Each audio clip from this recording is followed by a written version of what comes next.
What up, you guys? This is Danny B. You're watching the Trash Stash, and this is my top 20 for 2020, 2010 through 2019 horror movies. And this is for the Horror Man's channel and Horrific Nightmare JM's channel. Go check their videos out and check out anyone else. Just type in on YouTube top 20 of 2020, 2010's horror, and you'll see all the people that are doing this. Yeah, and the rules are that you can't have multiple films per franchise. Like, you can't do like all the Saw movies, for example. And the way I'm going to do it too is just, I'm going to only do ones that I own, actually. Like, there's some that I've seen that I don't have a copy of, so I can't put them on the list. That's not a rule, but that's the way I'm going to do it. So here we go. Alright, coming in at number 20, we get The Bye Bye Man. And a lot of people shit on this movie, but I didn't think it was so terrible. It wasn't the worst I ever saw or anything, but still not that good. That's why it's my number 20. That's The Bye Bye Man. Don't think his name, don't even say it. And number 19, we get VHS. And this was alright. This was like an anthology with found footage stuff. So that's number 19, VHS. Coming in at number 18, we got Krampus. It's a good one to watch around Christmas, I guess. So number 18, Krampus. At 17, we got Hatchet 2. This is kind of like the Expendables of slasher movies. You got like Danielle Harris, Tony Todd, Kane Hodder, and a lot of other people too in it. But it was fun. Down in Louisiana, there's this one character who's like singing like biscuits and chicken or whatever the fuck. I hated that guy. I really wanted that guy to die. That's number 17, Hatchet 2. Okay, number 16, we got Outpost 2. And Outpost 2 is a Nazi zombie movie, and it's actually pretty good. The atmosphere in this is really good. I think it takes place in Germany and out in the like German bunkers or whatever the fuck. But yeah, I enjoyed this. This is Outpost 2 at number 16. Alright, coming in at number 15, we got Black Swan.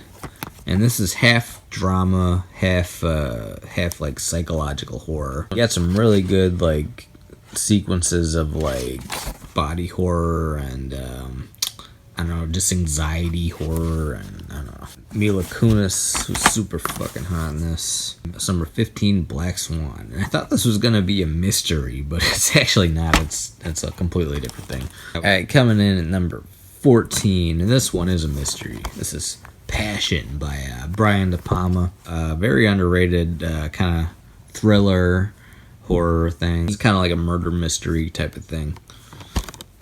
That's number 14, Passion. Alright, coming in at number 13, we got The Intruder. And I picked this up on my birthday. My brother took me to Best Buy. It's just like, get any movies you want. So I got this one and a couple other ones. I wanted to see this when it came out, but I just didn't get a chance to. But yeah, it's pretty good. They buy his old house. He doesn't want to leave, and he's kind of a psychotic type of dude. He seems normal at first, but then you kind of see him go a little crazy. I mean, look at him on the cover. Dennis Quaid. Yeah. Number 13, The Intruder. Right, coming in at number 12, we got Upgrade. And Upgrade is kind of like half sci-fi, half horror a little bit. And you got this guy is paralyzed, and then he gets a chip in his brain, and he has to tell the computer what to do. It says like computer, kill guy, and then like the computer will override his body and turn him into like a killing machine kind of. Yeah, this movie was pretty good. I like this. This is Upgrade at number 12. Alright, coming in at number 11, we got The Grey. Liam Neeson's plane crashes in Alaska. He's with a bunch of other people, and they're kind of getting picked off by killer wolves. The wolves are very scary. They're kind of like stalking these guys. You can hear them at night howling, and it's very creepy. Yeah, it's number 11, The Grey. Alright, coming in at number 10, we get The Town That Dreaded Sundown, the reboot. I've only seen parts of the old one, and I like that this one kind of like recognized that the old one existed, and then it was like a new story based on that, like a copycat killer, basically. Yeah, I really like this. This was number 10, That Town That Dreaded Sundown, the remake. A reboot. Coming in at number 9, we got Don't Breathe. And it's been a few years since I watched this, but this was awesome. This is home invasion movie where they invade the house of the wrong guy, and he's a blind guy, and he's stalking them.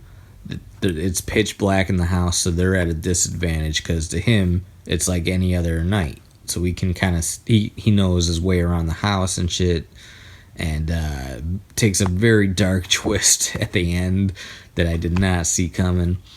Yeah, this was great. I got to rewatch this. This has been about 2 years since I watched this one. That's Don't Breathe at number 9. All right, coming in at number 8, we got ATM. And this is a very simple horror movie. This is where people go into this ATM booth, and this guy is outside stalking it. And even though it's so simple, though, I love the setting. It's a Christmas movie. I don't mind simple stuff.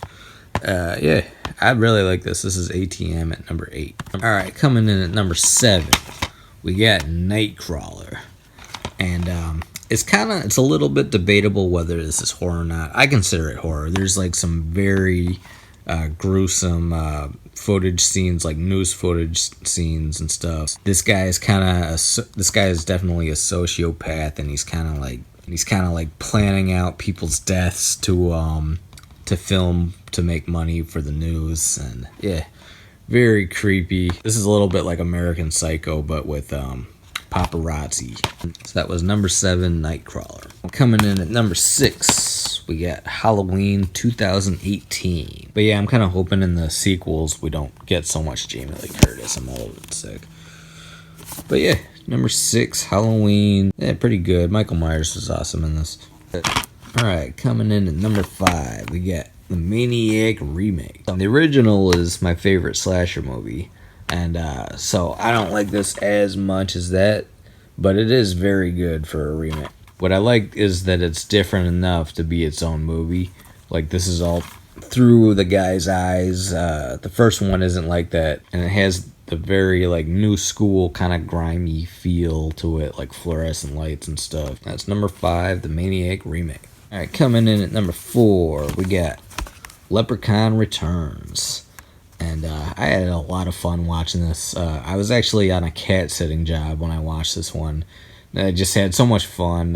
When you got a new guy playing the Leprechaun, and he does a great job. And it's like a direct sequel to the original. Yeah, Leprechaun Returns. Coming in at number 3, we got Joyride Part 3.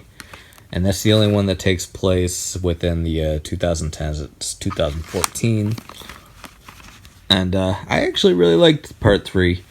Ken Kirzinger from Freddy vs. Jason is Rusty Nail in this. And I like him a lot better as Rusty Nail than I did as Jason. And I don't know what's up with him in Part 3, but he's very maniacal in that one. He almost turns into like Jigsaw with his like traps and stuff. And I don't know why. He's just a trucker. But yeah, he turns like full-fledged fucking mastermind serial killer. And it's very gory. It starts off awesome with he like plans out how to kill these 2 tweakers. Yeah, I love this one. Joyride Part 3. Coming in at number 2, we got I Spit on Your Grave, the remake. And this is very brutal. This is half revenge movie, but the way she gets revenge is like very horror movie-ish. Like, it's almost like a Saw movie. You got very, very gruesome deaths in this, and some cool gore, and I like that she gets back at these guys the exact way that they did to her, but in different words. Yeah. I Spit on Your Grave, the remake, at number 2. Alright, coming in at number 1 is Piranha 3D. And I did not mean for this to be number 1 2 times in a row. This is my number 1 of my top 20 animals movies of 2020. And I just had so much fun watching it. I actually watched it because of the last one I did, Piranha 3D. but I don't have the 3D copy, so it's just called Piranha. I wish it said 3D, even though it wasn't the 3D version. But yeah, super gory and very fun. Yeah, just a very cool movie with Elizabeth Shue and Ving Rhames and Christopher Lloyd. All right, guys, that's my top 20 of 2020 of my 2010s horror movies, 2010 through 2019. Let me know what you think of those. Check out everyone doing this. This is Danny B. You're watching The Trash Stash. Hit the like button, comment, and subscribe. Peace out.